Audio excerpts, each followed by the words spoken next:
All right, team. Hopefully, you guys are having a great day today. I wanted to come on here and do a little message to you all, and hopefully, you find some value in this. I was talking to some team members of mine over the last couple of days, and I wanted to just discuss um, some things that people are having some difficulty with, and suggest some things that you can do to get over this difficulty.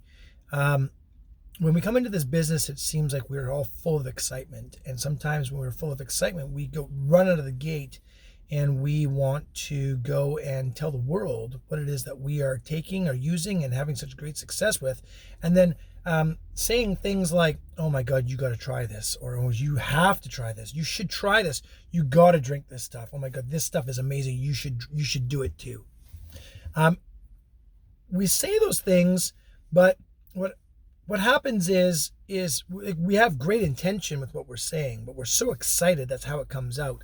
And naturally, nobody likes being told what to do. So here are some suggestions for you, and here's how I would eliminate that sort of "don't tell me what to do" kind of like thing that happens.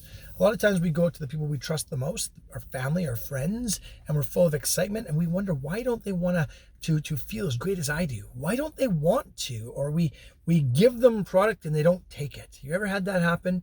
You give people product and they don't take it, and it drives you absolutely bonkers. Like, well, how can you not want to try this stuff? I've already told you how it makes me feel. I'm all in, and you don't even want to try it. How the heck? Well, how does that work? Well, here's some of the reasonings why. If we slow it down and we rewind, what ends up happening is when we run out of the gate, you have to whatever. People are polite, and they're going to just take the product from you just to kind of shut you up, kind of like thing. And I know you're not going to believe that actually happens, but it does. And then you're going to follow up with them, and they're going to ghost you.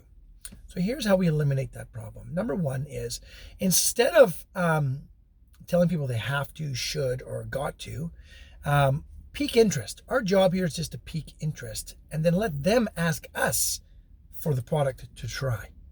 And if we do that, that surely eliminates the pushing of the product. Oh my God, here's some, you got to try this stuff. So I was giving an analogy today to somebody, and I was going to give you the shovel analogy. So the person went out and they gave some product to some people, and like, I didn't like it, or I didn't feel anything. Have you ever had that happen? I didn't feel anything. And I always say, yeah, right. How could you not feel anything when you drink this product? I know how I felt, and I know how the majority of other people feel, and I have the stories that I've read. How can you not feel anything? Well, they didn't feel anything, they tell you, or I didn't make me feel too good. I felt sick, or all these other excuses why they didn't like it. It's my belief that those people either didn't even try, or they're not really paying attention, or they didn't even want it in the first place. So here's what I would do. What I would do is this. Let's do a shovel analogy. I don't know why I picked a shovel, but I did. Let's pretend if you guys have ever lived in a condo, you know what a condo development is. You don't have any yard or nothing. You're in like a high-rise tower. Let's pretend that I live in a house, and I'm trying to talk to you about my shovel. And I'm telling you guys, look at, oh my God, I got this new shovel. It's incredible. You're never going to guess this. Like when I put my foot on it and I go to dig into the dirt, and the dirt is amazing. Like it just slides right into the dirt, and I get this whole shovel full of it, and it's amazing. And it's got a brown handle, and it's incredible. It feels great in my hands and everything like that. And it's an incredible shovel. Oh my God, you got to try this shovel. But you live in a condo. Oh my God, you got to try this shovel. It's amazing. This shovel's incredible. You've got to try this stuff. Here, I'm going to give you this shovel. Go home, and I want you to try this shovel. It's incredible. Hey, I dug this hole in the fence. You should, unbelievable. You can dig holes for a fence incredibly. So you give them the shovel, and they go home, and you phone them back up, and you're like, hey, so how'd you like the shovel? The person's sitting on the side and saying, the shovel. I mean, I don't even know why you even gave me this shovel.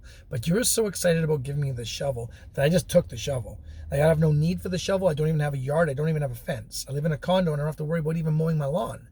So I don't know why you even gave me the shovel. That's what they're thinking in their minds. But they were so polite because they didn't want to hurt your feelings that they took the shovel. They didn't even want it.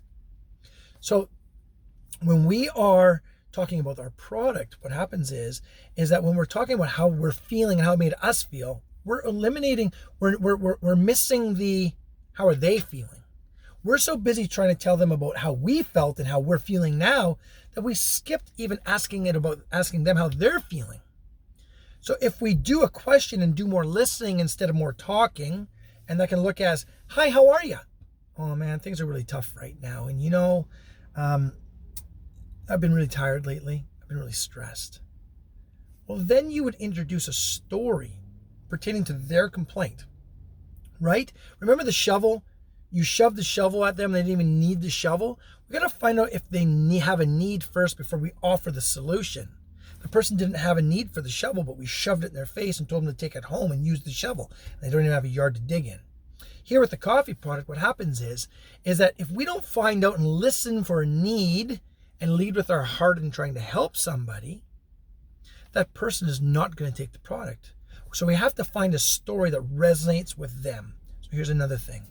Maybe my story was about arthritis. I had joint pain and whatever. And this person was talking to me and they said, you know what? I've been really feeling a little bit low lately, unmotivated. I don't know what I'm going to do about this. It's really a struggle right now. Oh my God, you got to try this product. It's absolutely incredible. And I tried this product because my friend introduced me to this product. And you know what? I have arthritis and my arthritis pain is completely gone now.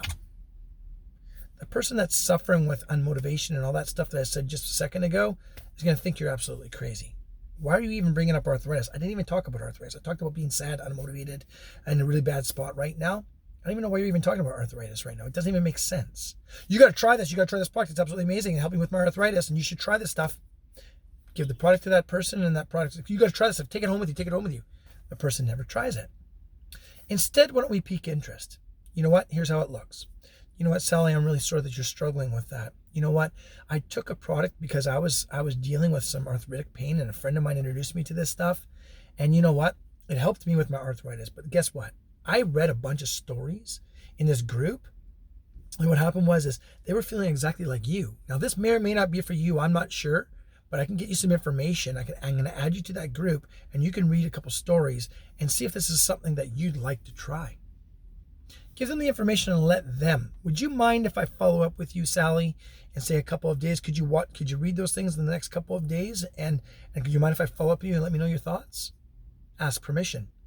Or if I sent you a video, would you look into it and let me know your findings of whether or not you would like to try this or not? It may or may not be for you. I don't know.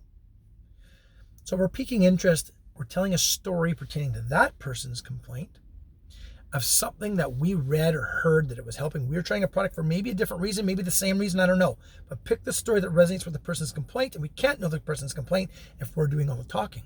We can only know the person's complaint if we're asking them how they are, and they tell us.